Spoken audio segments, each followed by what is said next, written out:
proposal program ini akan didukung penuh oleh pemerintah Provinsi DKI Jakarta. Kita tanya langsung ya ke Mas Rizky ini yang akan menyampaikan sambutannya. Halo, selamat sore. Wah, ini ternyata Mbak Rizky ya? Iya Mbak. Baik, mohon maaf ya Mbak Rizky. Mbak Rizky, ini kan sudah menang untuk kategori ide kolaborasi gas proposal. Sebenarnya apa saja sih ide-ide yang dituangkan di dalam proposal tersebut? Jadi ide ini tuh berawal dari saya pergi ke kantor, itu di bawah flyover Kalimalang ada perkebunan. Karena saya penasaran, jadi yang biasanya kan di bawah kolong jembatan atau flyover itu biasanya taman. Nah itu tapi perkebunan, bukan taman biasa. Jadi saya ke sana langsung berinteraksi dengan warganya, pengelolanya, dan ternyata itu adalah kolaborasi antara warga dengan pemerintah. Jadi ide awalnya dari warga, kemudian itu didengar oleh pihak lurah, wali kota, kemudian didukung penuh. Baik, itu berawal dari sana. Jadi kolong-kolong yang biasanya dibuat taman atau bahkan ada yang dijadikan parkiran liar atau bahkan lahannya kosong tidak terpakai, itu bisa dijadikan perkebunan yang hasilnya nanti dapat dibagi hasil dengan warga ataupun nanti bibit-bibit tanamannya yang ditanam itu bisa dijual ke masyarakat luas. Baik, terima kasih atas penjelasannya, itu tadi luar biasa ya ide-ide dari Mbak Rizky dan juga tim. Seperti yang tadi sudah saya sampaikan ya, bahwa ide ini nanti akan didukung penuh oleh pemerintah Provinsi DKI Jakarta untuk langsung direalisasikan. Terima kasih, sekali lagi selamat ya. Sama-sama. Ya, selanjutnya masih dalam kategori ide kolaborasi untuk kriteria penilaian most favorite poster berdasarkan insight dari Instagram di masing-masing post terkait juga dengan pertimbangan jumlah likes, jumlah share, dan juga komentar yang ada. Kita akan simak langsung. Ini dia nominasinya. Nominasi kategori Most Favorite Poster adalah Putri Sukma Mandiri dengan poster bertema Eco Enzim Jakarta.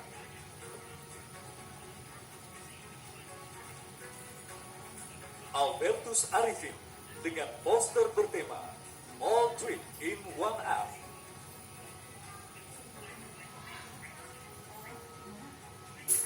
Faradiba Andisya Rahmawati dengan poster bertema Telah Hilang Minat Baca Warga.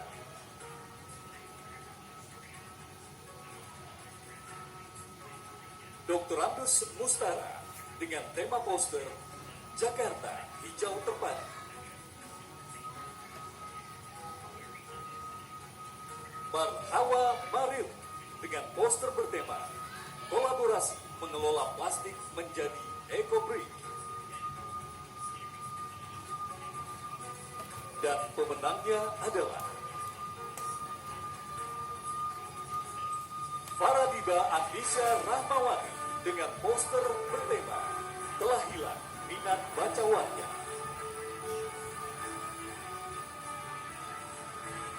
Faradiba Andisya yang menjadi pemenang untuk kategori Best Idea Most Favorite Poster dengan judulnya Telah Hilang Minat Baca Warga. Kita akan langsung bersama menyimak sambutan dari Faradiba. Halo. Halo. Selamat ya sekali lagi. Iya Kak. Apa nih yang ingin disampaikan oleh Faradiba kepada seluruh penonton di sore hari ini? Saya sih mau ngucapin terima kasih pertama untuk keluarga dan pihak jaringan yang udah ngasih kesempatan saya untuk ikutin kompetisi ini, dan yang untuk seluruh warga ya jangan kapok untuk ngebaca buku fisik gitu loh. Kan di pandemi kayak gini kita juga sekolah online, selalu baca apa-apa dari laptop gitu. Kita harus jangan lupain gitu buku yang ada, kita harus selalu baca buku fisik supaya minat baca kita tetap tinggi. Karena kan menurut riset juga minat baca Indonesia itu rendah. Nah kalau bukan kita, apalagi yang bisa bikin minat baca Indonesia itu jadi lebih tinggi dan menyaingi negara-negara maju lainnya. Baik, luar biasa ya, tujuannya mulia sekali. Jadi bagaimana kemudian kolaborasi harus dilakukan agar meningkatkan juga minat baca. Mungkin dari salah satu yang diambil idenya adalah dengan membuat poster-poster yang juga bisa membuat semangat orang-orang sekitar untuk lebih semangat lagi membaca ya. Terima kasih banyak Faradiba. Selamat ya. sekali pesan yang disampaikannya. Dan selanjutnya kita akan menuju penghargaan untuk kategori Yel-Yel Wilayah. Di mana dalam kompetisi ini, masyarakat tingkat RT dan RW diajak untuk berpartisipasi dalam acara JBCN Forum 2020 dengan mengupload video Yel-Yel yang dibuat dari masing-masing wilayah tersebut. Ada temanya, yakni membangun semangat kolaborasi. Untuk kategori penilaian terdiri pastinya kalau Yel-Yel, apa lagi kalau bukan kekompakan dan juga kreativitasnya dalam membuat Yel-Yel. Dan yang menjadi juara pertama untuk kategori ini adalah ini dia.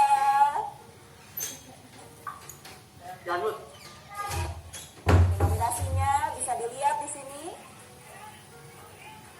Dan yang menjadi pemenang kategori Yel-Yel Wilayah adalah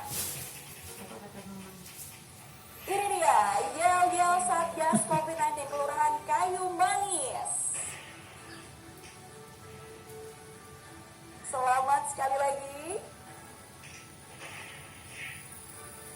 Dan yang menjadi juara kedua ini dia, dari @Rizky PRND.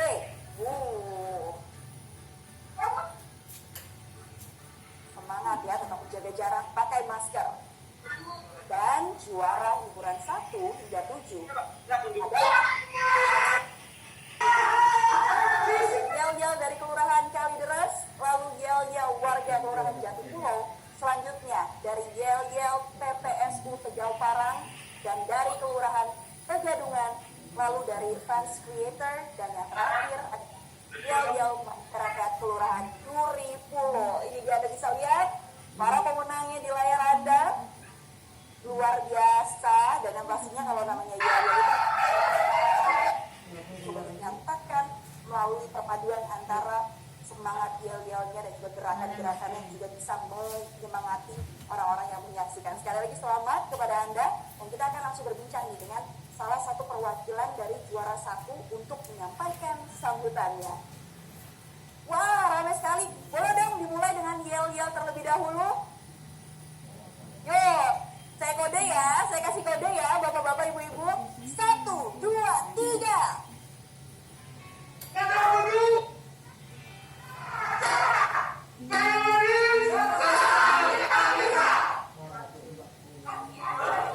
Luar biasa, yeay. Selamat, ini rasanya pengen pindah ke Kelurahan Kayu Manis sih. Kalau semangatnya seperti ini. Boleh silakan Bapak perwakilan dari Kelurahan Kayu Manis untuk menyampaikan sambutannya nih. Apa yang ingin disampaikan? Silakan. Baik, terima kasih Ibu atas kesempatannya. Dalam kesempatan ini saya sebagai Lurah Kayu Manis, Kecamatan Matraman, Jakarta Timur, mengucapkan terima kasih atas kepercayaannya terpilih sebagai kategori Yel-Yel terbaik disampaikan juara 1. Sekali lagi, kesempatan ini saya kolaborasi dengan RW 07 Kelurahan Kayu Manis.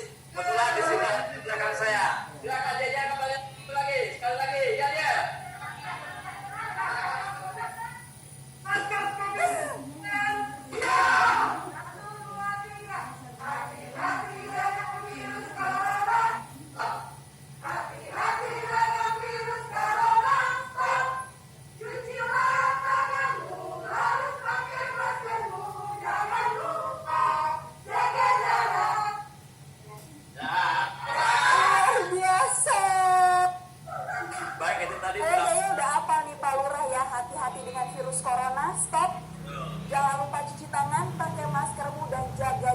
Jadi pesannya langsung dapat dengan durasi yang singkat disampaikan dengan cara yang luar biasa. Makanya ini bisa menjadi pemenang nih.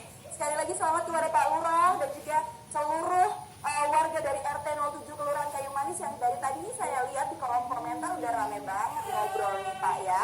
Luar biasa, sekali lagi selamat. Terus pertahankan, semoga bisa menjadi inspirasi bagi kelurahan-kelurahan lainnya. Luar biasa, terima kasih banyak Bapak. Dadah semuanya. Seru ya, emang itu tadi pesan-pesannya harus diingat dari Kelurahan Kayu Manis. Jangan lupa dan juga jaga jarak. Tapi Anda tidak boleh jaga jarak dengan kami, karena kami akan kembali dengan informasi selanjutnya, akan mengumumkan siapa pemenang untuk kategori selanjutnya. Tapi sebelumnya kita akan menyimak dulu penampilan dari rekan saya dari France Beden.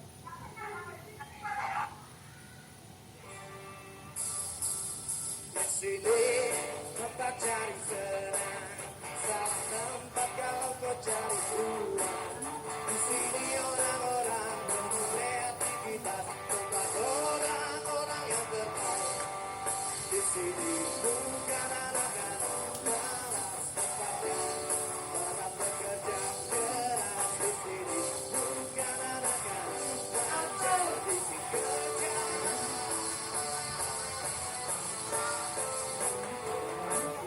Banyak ditanya, kerja, kerja, ayo kita kerja, kerja, kerja, ayo kita kerja.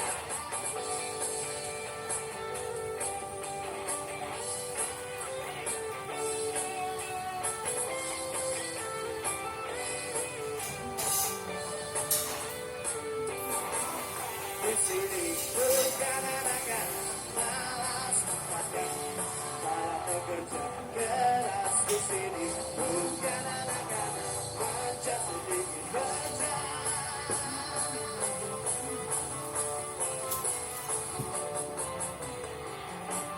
Banyak tanya, kerja, kerja, ayo kita kerja, go, kerja, ayo kita kerja.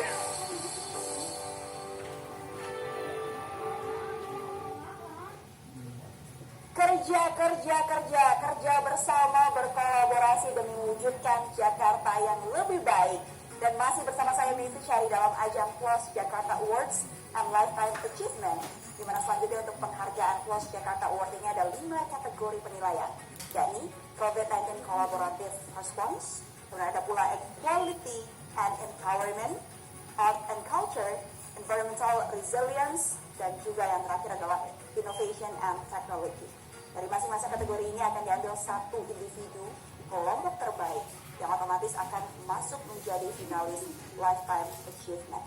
Individu atau kelompok ini haruslah warga negara Indonesia yang memiliki komitmen untuk berkolaborasi sepanjang masa hidupnya, memiliki karya nyata dan berdampak dari hasil kolaborasi yang pernah dilakukan.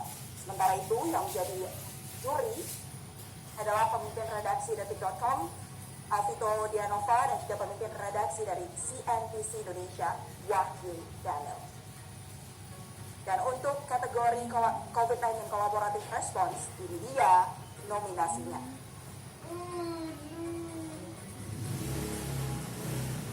Nominasi untuk kategori COVID-19 Collaborative Response adalah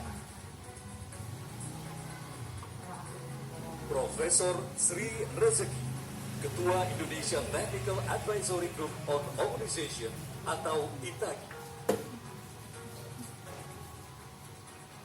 Profesor Chandra Yoga Aditama, mantan Dirjen Kementerian Kesehatan Republik Indonesia.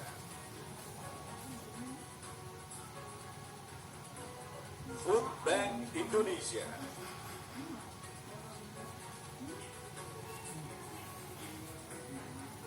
Dan pemenangnya adalah Profesor Chandra Yoga Aditama.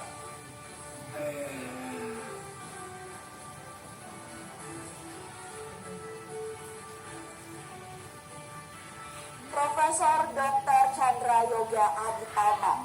Ini adalah Dirjen P2P Kementerian Kesehatan dan juga Guru Besar Paru Fakultas Kedokteran Universitas Indonesia yang mencapai karir tertingginya sebagai Direktur Penyakit Menular WHO untuk Asia Tenggara sejak tahun 2018 hingga Oktober 2020. Dan sejak dulu, beliau dikenal gigih berkolaborasi dengan banyak pihak untuk bisa memerangi bahaya merokok, sehingga beliau mendapatkan Tobacco Free World Award pada 1999 dari WHO. Di masa pensiunnya, beliau tetap aktif berkampanye, mengkampanyekan dan berkolaborasi untuk mengajak masyarakat agar hidup sehat, khususnya di masa pandemi COVID-19. Dan kita akan langsung menyambut, ini dia Prof. Chandra untuk menyampaikan sambutannya.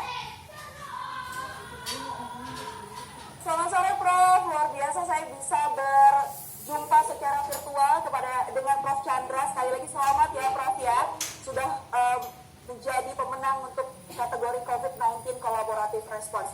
Saya, Prof, kontaknya, saya adalah mahasiswa kesehatan masyarakat saat saya sekolah dulu. Bicara soal masalah rokok, masalah kemudian perilaku hidup bersih dan sehat, itu mungkin jadi satu hal yang sulit sekali untuk bisa diterapkan ya, Prof ya. Nah, boleh dong Prof diceritakan apa sih Prof gagasan-gagasan yang ingin selalu disampaikan oleh Prof Chandra untuk bisa kemudian meningkatkan status kesehatan masyarakat di DKI Jakarta, terutama di masa pandemi ini, Prof.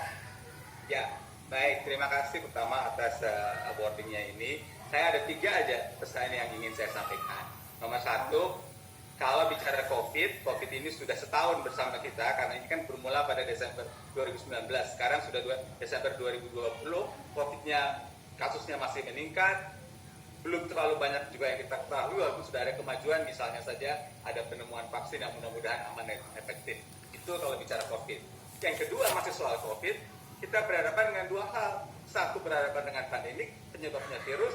Yang kedua, berhadapan dengan infodemik yang penyebabnya berita yang sumbernya tidak jelas. Makanya tadi saya senang melihat ada berbagai Instagram yang dipilih gitu, karena itu perlu, media sosial sangat perlu untuk memberi informasi yang baik, yang sehat kepada publik. Itu poin yang kedua. Poin yang ketiga, untuk menjawab pertanyaan tadi, sebenarnya situasi COVID ini memperlihatkan kepada kita bahwa memang kesehatan itu sangat penting. Kalau orang pernah sampaikan, health is not everything, but without health, everything is nothing.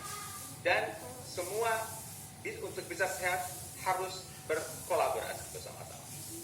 Harus berkolaborasi bersama untuk bisa bersama-sama sehat memerangi penyakitnya dan informasi yang beragam sekali. Itu tadi yang infodemik ini juga luar biasa ya Prof ya, apalagi di media sosial dengan mudahnya orang bisa langsung share, bisa langsung menyebarkan informasi tersebut tanpa sebenarnya tahu pasti. Prof, tips dong dari Prof Chandra nih Prof, bagaimana seharusnya kita untuk bisa selalu aware, bisa selalu sadar akan bahaya COVID-19 dengan mencari informasi tapi tanpa menimbulkan ketakutan bagi kita nih Prof.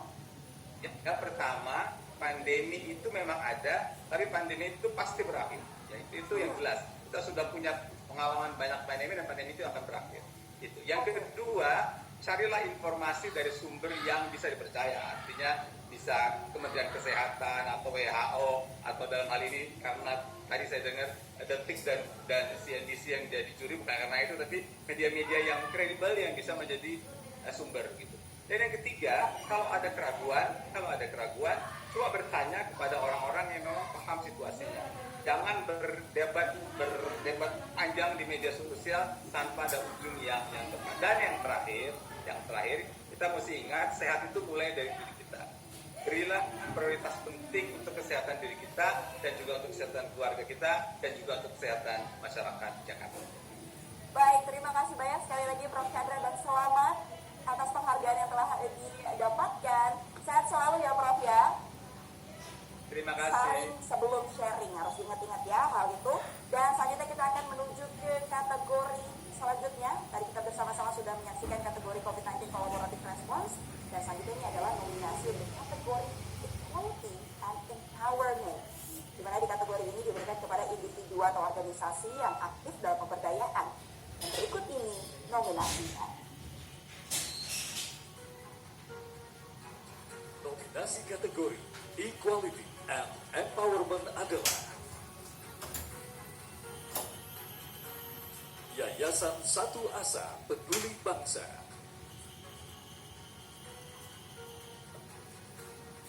Ani Kusuma Dewi, pendiri Yayasan Tri Kusuma Bangsa,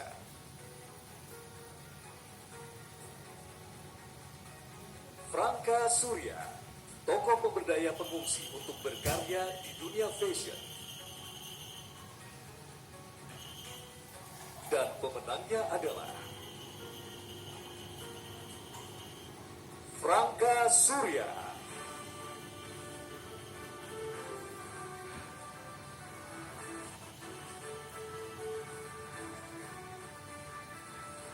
Mbak Franka Surya merupakan pemenang untuk nominasi Equality and Empowerment, di mana beliau ini adalah desainer fashion Indonesia yang juga merupakan co-founder dari Modest Fashion Week.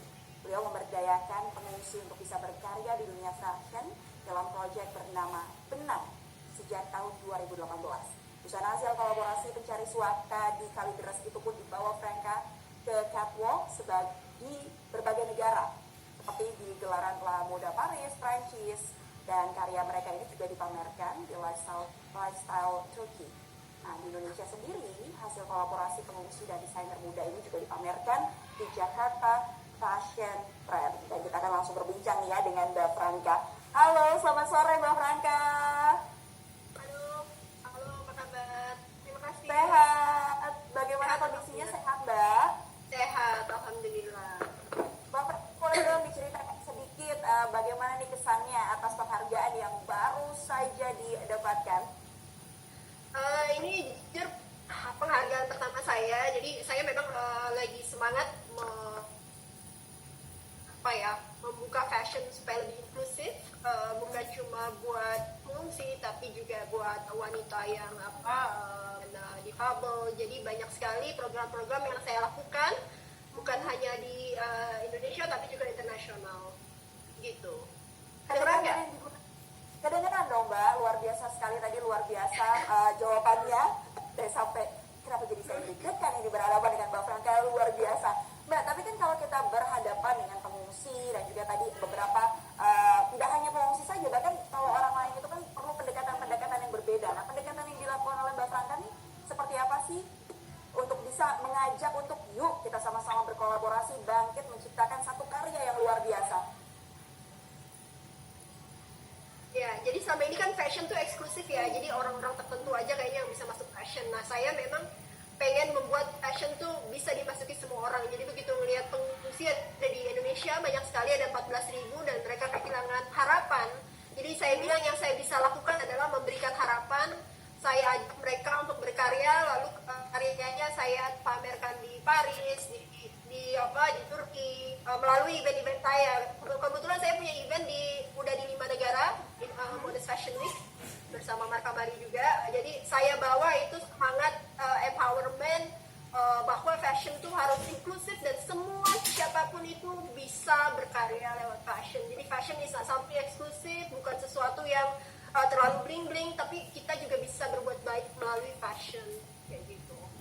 Iya, dan dengan adanya kepercayaan tersebut, kepercayaan diri juga meningkat ya Mbak ya. Para pengungsi ini bisa meningkat kepercayaan dirinya dan lebih semangat lagi harapannya untuk bisa menghasilkan karya-karya lainnya.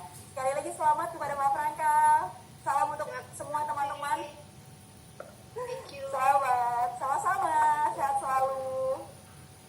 Ya, selanjutnya ini kita akan menuju ke kategori Art and Culture, di mana ada sejumlah nominasinya dan kita akan simak bersama. Ini dia nominasinya.